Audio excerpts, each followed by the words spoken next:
आज हम बात करने वाले हैं PT365 अपडेटेड मटेरियल का। ये है आपका कंटिन्यूएशन इकोनॉमिक्स का। स्टार्ट कर रहे हैं एक्सटर्नल अफेयर्स से। एक्सटर्नल सेक्टर के बारे में फ्री ट्रेड एग्रीमेंट है, बहुत ही इंपॉर्टेंट है।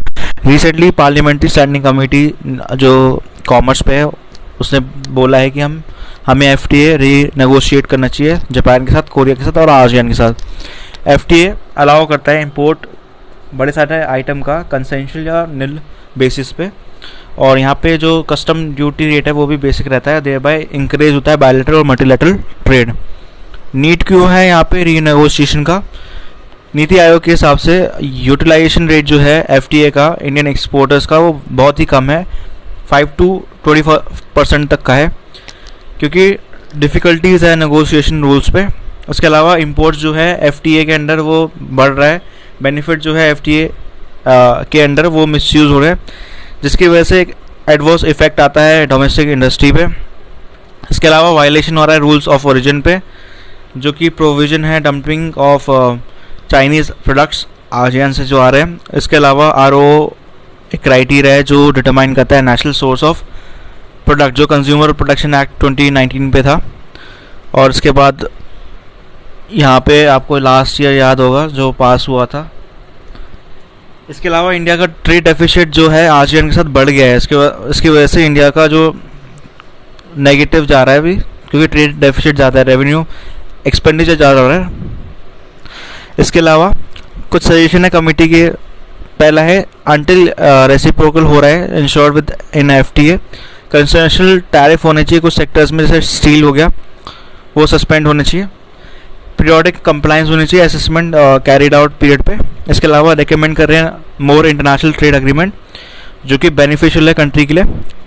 रिसेंटली गवर्नमेंट ने नोटिफाई करा है administration of rules of origin under trade agreement rules 2020। ये इस चीज़ की बात कर रहा था जो एड्रेस करता है duty evasion through routing exports to India under FTA। यहाँ पे ये समझना है कि ट्रेड एग्रीमेंट बहुत सारे तरह के होते हैं। एक तो होता है प्रेफरेंशियल ट्रेड एग्रीमेंट, जो बेसिकली एग्रीमेंट होता है दो पार्टनर्स के बीच में, उससे ज़्यादा हो सकते हैं, जिसमें प्रेफरेंशियल राइट दी जाती है एंट्री को कुछ सर्टन प्रोडक्ट्स का। इसमें कुछ पॉजिटिव लिस्ट है जो कि दो पार्टनर्स अग्री करते हैं। सेकंड है FTA जो हमने पढ़ा है, यहाँ पे कुछ नेगेटिव लिस्ट होती है प्रोडक्ट्स की जो मेंटेन होती है नेगोशिएशन के थ्रू, और ये कुछ टर्म्स पे आती है FTA के जो एप्लीकेबल नहीं है, हैंस बहुत कॉम्प्रिहेंसिव होती है देन PTA जो हमने ऊपर पढ़ा है। इसके अलावा comprehensive economic cooperation agreement wider होता है देन अबव 2, और ये कवर करता है नेगोशिएशन टैरिफ ट्रेड पे। इसके बाद जो बहुत बड़ा होता है वो है कॉम्प्रिहेंशन इकोनॉमिक पार्टनरशिप एग्रीमेंट, ये कॉम्प्रिहेंसिव है देन CA, और ये ट्रेड फैसिलिटेशन, कस्टम कोऑपरेशन और कंपटीशन और IPR भी कवर करता है, तो इसलिए बहुत ज़्यादा बड़ा है। इसके अलावा यहाँ पे आप देख सकते हो बहुत सारी चीज़ें कैबिनेट अप्रूव करता है। इसी बात करते हैं comprehensive economic cooperation and partnership agreement जो हमने लास्ट में पढ़ा है, ये इंडिया मॉरिशस के बीच में हुआ है। इसके अंडर जो दो ट्रेडिंग पार्टनर्स हैं वो एलिमिनेट कर रहे हैं ड्यूटीज़ होस्ट ऑफ प्रोडक्ट्स पे, ताकि वो लिबरलाइज करें नॉर्म्स को और प्रमोट करें सर्विस ट्रेड का। इसके अलावा यहाँ पे सेलियंट फीचर्स की बात करूँ, CECPA ये फर्स्ट ट्रेड एग्रीमेंट है जो साइन हुआ है इंडिया और अफ्रीका में, और ये कवर करता है trade in goods, rules of origin, trade in services, technical barriers, sanitary and phytosanitary measures, dispute settlement measure, movement of national persons, telecom and financial services, custom procedure and cooperation, जितने भी सारे areas में। इसके अलावा India का FTA partner जो है upset है इंडिया के नियर रूल्स पे जो ट्रेस गुड्स ओरिजिन है। कंट्रीज जैसे जापान, साउथ कोरिया, उन्हें बड़े सारे रेस करा है कंसर्न WTO पे, और इंडिया ने इंसिस्ट करा है एडिशनल डॉक्यूमेंट में कि डिटरमाइन करे ओरिजिन ऑफ इम्पोर्टेड गुड्स, जो कि रेस करते हैं नॉन टैरिफ बैरियर्स ट्रेड के लिए। इसके अलावा पहले जो नोटिफिकेशन है इशू करते हैं under customs administration of rules of origin under trade agreement rules 2020। कारोतर, इसके अलावा इंडिया का जो रिस्पांस है कारोतर वो 2020 का वो रिलेट करता है इंपोर्ट्स अंडर बायलैटरल FTA, जो कि फॉल नहीं करता with in the preview of trade policy review mechanism TPRM, ये कंडक्ट होता है TPRM WTO का, जो इंश्योर करता है इम्प्रूव अडेरेंस, जितने भी मेंबर्स हैं, रूल्स, डिसिप्लिन और कमिटमेंट्स इसके अंदर होती हैं। ये जानना हमारे लिए इम्पोर्टेंट है, इंडिया का ट्रेड एग्रीमेंट किस किस के साथ है। 2000 से बात कर रहे हैं, श्रीलंका के साथ हुआ था फ्री ट्रेड एग्रीमेंट। फिर जापान में 2011 में CEPA, और कोरिया के साथ जो 1 साल पहले है सेम है CEPA। मलेशिया के साथ ज़्यादा अच्छे हैं CECA। फिर 2011 का है मलेशिया का। नेपाल की बात करें तो 1950 का ट्रीटी है। फिर इंडोनेशिया की बात करें तो ESH है और 2004 में हुआ था ये। चिली की बात करें तो प्रेफरेंशियल ट्रेड एग्रीमेंट 2007 का। अफगानिस्तान की बात करें तो ये भी एग्रीमेंट है 2013 का। और CECA सिंगापुर के साथ है 2005 का। इंडिया भूटान एग्रीमेंट जो है ट्रेड और ट्रांजिट पे, वो 2016 का है, रिसेंट का है। रीजनल एग्रीमेंट की बात कर लेते हैं। यहाँ पे आसियान के साथ जो हुआ था 2010 में हुआ था, जिसमें ब्रुनेई, दारुसलाम, कम्बोडिया, इंडोनेशिया, लाओ, पीडिया, मलेशिया, म्यांमार, फिलीपींस, थाईलैंड, इन सब के साथ है। इसके अलावा सेकंड है Asia Pacific trade agreement APTA, 1975 में हुआ था। थाईलैंड, बांग्लादेश, चाइना, कोरिया और लंका। फिर थर्ड है फ्री एग्रीमेंट हुआ था south Asia free trade agreement, ये 2006 में हुआ था, ये सार्क का है। बांग्लादेश, भूटान, मालदीव्स, नेपाल, पाकिस्तान, श्रीलंका, अफगानिस्तान। इसके अलावा 2009 का है इंडिया मर्कोसुर, ये है आपका अर्जेंटीना, ब्राज़ील, पैरागुआ और उरुग्वे, जो भी इसका प्रोनाउंस करते हैं आप देख लो ना। लास्ट है इसका global system of trade preference है 1989 में डेवलपिंग कंट्रीज़ का। नेक्स्ट जो न्यूज़ है वो है आपका international monetary fund quota. India ने एडवोकेट करा है कि बेटर ब्रिक्स कोऑर्डिनेशन होगा IMF कोटा पे। और IMF कोटा क्या है, ये IMF resolution 16 general review quota सी है, जो कि कंक्लूड हो गई December 15, 2023। लास्ट रिव्यू जो है इसका Feb 2020 में हुआ था, जो कि बताता है कि जो कोटाज है अनचेंज्ड है। IMF कोटा जो है एक कोटा बेस्ड इंस्टीट्यूशन है। IMF जो है कोटा वो बाइंडिंग ब्लॉक है IMF फाइनेंशियल गवर्नेंस स्ट्रक्चर का। कोटाज जो डिटरमाइन होते हैं SDR पे होते हैं, स्पेशल ड्राइंग राइट्स। SDR एक इंटरनेशनल रिजर्व असेट है जो क्रिएट हुआ था IMF, और सप्लीमेंट करता है ऑफिशियल रिजर्व मेंबर्स कंट्रीज का। SDR जो है करेंसी नहीं है एक। इसके अलावा IMF बोर्ड जो गवर्नर्स का है कंडक्ट करता है general review. IMF board governor है, वो कंडक्ट करता है रेगुलर रिव्यूज़ आपके इंटरवल्स पे, और इसका not more than 5 years apart होता है। कोई भी चेंजेस कोटा में अप्रूव होना चाहिए 85% मेजॉरिटी का, जो टोटल वोटिंग पावर होती है, और मेंबर जो कोटा के हैं वो चेंज नहीं कर सकते विदाउट कंसेंट। कोई भी एडजस्टमेंट जो होती है कोटा में वो शेयर करते हैं increase in the voting rights, जो इमर्जिंग कंट्रीज़ के लाइन पे होती है, और रिलेटिव पोजीशन होती है वर्ल्ड इकोनॉमी पे। इसके अलावा जो रिज़ल्ट आता है चेंज में, कोई भी शेयर इमर्जिंग मार्केट का बढ़ रहा है या घट रहा है, और डेवलपिंग कंट्रीज अब एज अ होल बढ़ रही है, तो वो प्रोटेक्ट करती हैं वॉइस और रिप्रेजेंटेशन ऑफ पुअर का भी। IMFC की बात करें, इंटरनेशनल मॉनेटरी फाइनेंशियल कमिटी, ये फाइनेंस मिनिस्टर जो हमारे देश के वो अटेंड कर रहे हैं इस मीटिंग को, IMF की जो होती है। IMFC जो है एडवाइस करता है, रिपोर्ट करता है IMF बोर्ड ऑफ गवर्नर्स का, सुपरवाइज करता है, मैनेजमेंट करता है इंटरनेशनल मॉनेटरी फाइनेंशियल सिस्टम का, इंक्लूडिंग नो रिस्पॉन्स, जो अपहोल्ड करता है इवेंट्स और डिस्टर्ब कर सकता है सिस्टम को। ऑल्दो जो IMFC है कोई फॉर्मल डिसीजन मेकिंग पावर नहीं है, पर जो प्रैक्टिस है इसका की इंस्ट्रूमेंट है वो है प्रोवाइड करता है स्ट्रेटेजिक डिसीजन। IMFC जो है इसके 24 मेंबर है, जिसमें सेंट्रल बैंक गवर्नर भी है, मिनिस्टर्स भी है, और ये बॉडी ट्वाइस अ ईयर होती है।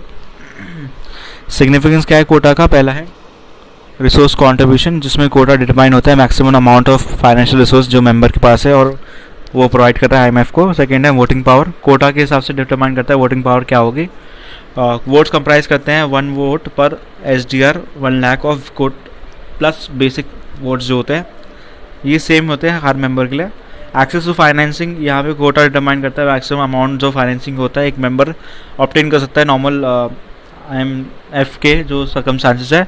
इसके अलावा SDR एलोकेशन जो है यहाँ पे जो कोटाज है डिटरमाइन करते हैं आपका मेंबर शेयर जो जनरल एलोकेशन का होता है SDR का। इसके अलावा जो नेक्स्ट न्यूज़ है वो है 3.5 की labour employment skill development and entrepreneurship, यहाँ पे पहला और दूसरा न्यूज़ है। इसके बाद हम ख़त्म कर रहे हैं और हम फिर नेक्स्ट वीडियो में बात करेंगे।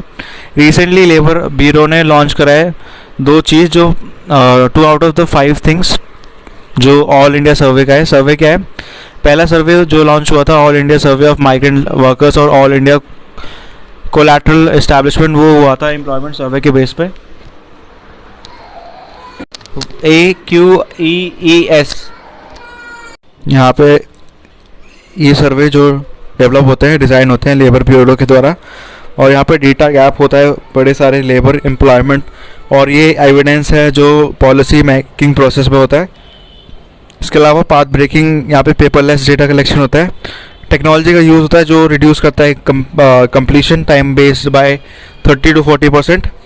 लेबर ब्यूरो जो मिनिस्ट्री ऑफ लेबर एम्प्लॉयमेंट के अंदर आता है और रिस्पॉन्सिबल है कलेक्शन, पब्लिकेशन स्टैटिस्टिक्स का, और वेजेस, अर्निंग, प्रोडक्टिविटी और आपके बड़ी सारी चीज़ें जो इसके अंदर आती है। इसके अलावा जो रिलीज़ होता है CPI होता है, कंज्यूमर प्राइस इंडेक्स नंबर जो होता है इंडस्ट्रियल वर्कर का होता है, आप देख सकते हो यहाँ पे।